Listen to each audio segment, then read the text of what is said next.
Hello everyone, आपका स्वागत करती हूँ आपके अपने शैक्षिक और ज्ञानवर्धक चैनल ज्ञान के मोती में। डियर व्यूवर्स, आज के वीडियो में हम करने जा रहे हैं भूगोल की किताब से पाठ 2 का अभ्यास कार्य, जिसका की शीर्षक है भारत, कृषि एवं सिंचाई। इसका अध्ययन कार्य हमने पिछले भूगोल के वीडियो में किया था और ये कक्षा 8 से लिया गया है। तो हम बिना देर किए हुए शुरू करते हैं पहले प्रश्न से। और पहला प्रश्न है, निर्वाह कृषि और व्यापारिक कृषि में क्या अंतर है?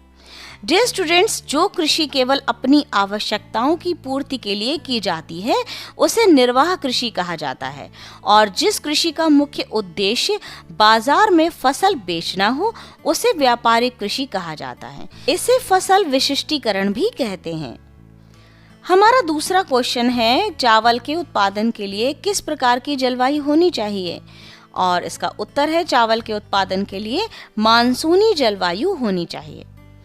तीसरा प्रश्न है, भारत के मुख्य कपास उत्पादक राज्यों के नाम लिखिए। उत्तर लिखिए, भारत में कपास का उत्पादन महाराष्ट्र, गुजरात, मध्य प्रदेश, पंजाब, तमिलनाडु, कर्नाटक, हरियाणा आदि राज्यों में होता है। हमारा चौथा प्रश्न है, भारत में चकबंदी से क्या लाभ हुए हैं? उत्तर लिखिए, चकबंदी से निम्न लाभ हुए हैं। पहला, किसानों की बिखरी जमीन एक स्थान पर हुई है। दूसरा, किसानों के समय की बचत होती है। तीसरा, किसान आसानी से बुआई, जुताई तथा सिंचाई कर लेते हैं। और चौथा, इससे पैदावार में वृद्धि हुई है।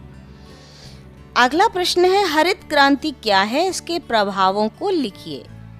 डियर स्टूडेंट्स, वर्ष 1966-67 में हरित क्रांति के माध्यम से कृषि उत्पादन के क्षेत्र में क्रांतिकारी परिवर्तन आया। इस कार्यक्रम का उद्देश्य उन्नत किस्म के बीज, खाद, सिंचाई तथा आधुनिक यंत्रों के उपयोग द्वारा कृषि उपज में तीव्र गति से वृद्धि करना था।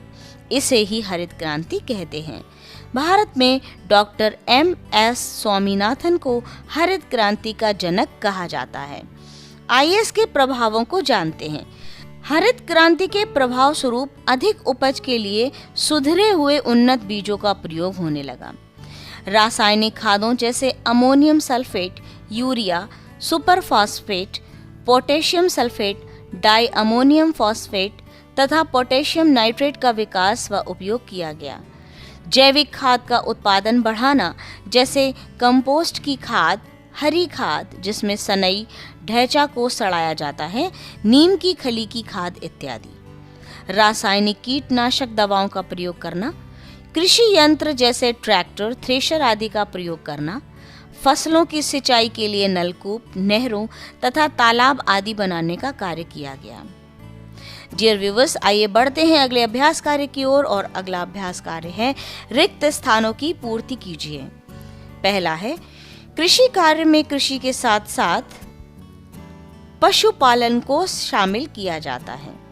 दूसरा लिखिए, गन्ना भारत की नकदी फसल है।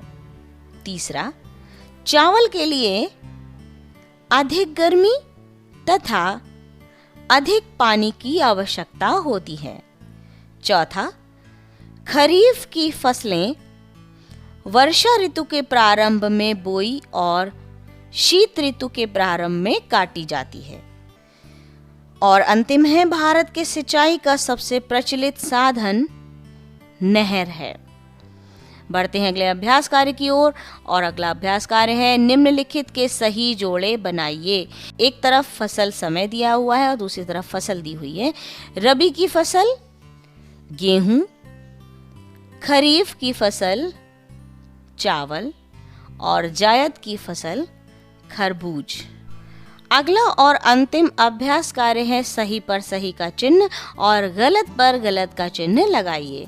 पहला है, सोनारा व सरबती धान की उन्नत किस्में हैं। गलत। दूसरा है, खाद्य संरक्षण के लिए शीत घरों का निर्माण किया गया है। सही। चकबंदी में किसानों के खेत अलग अलग बिखेर दिए जाते हैं। गलत। और अगला है, उत्तर भारत में नहरें सिंचाई का प्रमुख साधन हैं। सही। डियर व्यूवर्स, यहीं पर समाप्त होता है हमारा छोटा सा अभ्यास कार्य। हम मिलेंगे अगले वीडियो में एक नए अध्याय या उसके अभ्यास कार्य के साथ। तब तक के लिए अपना विशेष रूप से ध्यान रखिए, खूब पढ़ाई करें। अगर आपको सफल नागरिक बनना है तो आपको पढ़ाई तो करनी ही पड़ेगी। और अगर आप मेरे चैनल पर नए हैं और अब तक आपने मेरे चैनल को सब्सक्राइब नहीं किया है तो प्लीज़ प्लीज़ प्लीज़ मेरा चैनल सब्सक्राइब करें। एक और चैनल है ज्ञान के मोती, जिसके अंतर्गत मैंने हिंदी के व्याकरण के वीडियोस डाले हुए हैं। अगर आपको सही लगे और आपके उपयोगी हैं, आपके लिए ये उपयोगी वीडियोस हैं, तो प्लीज़ मेरा वो चैनल भी सब्सक्राइब करें। हम मिलेंगे अगले वीडियो में, तब तक के लिए अपना ध्यान रखिए, खूब पढ़ें, खूब पढ़ें। Thank you.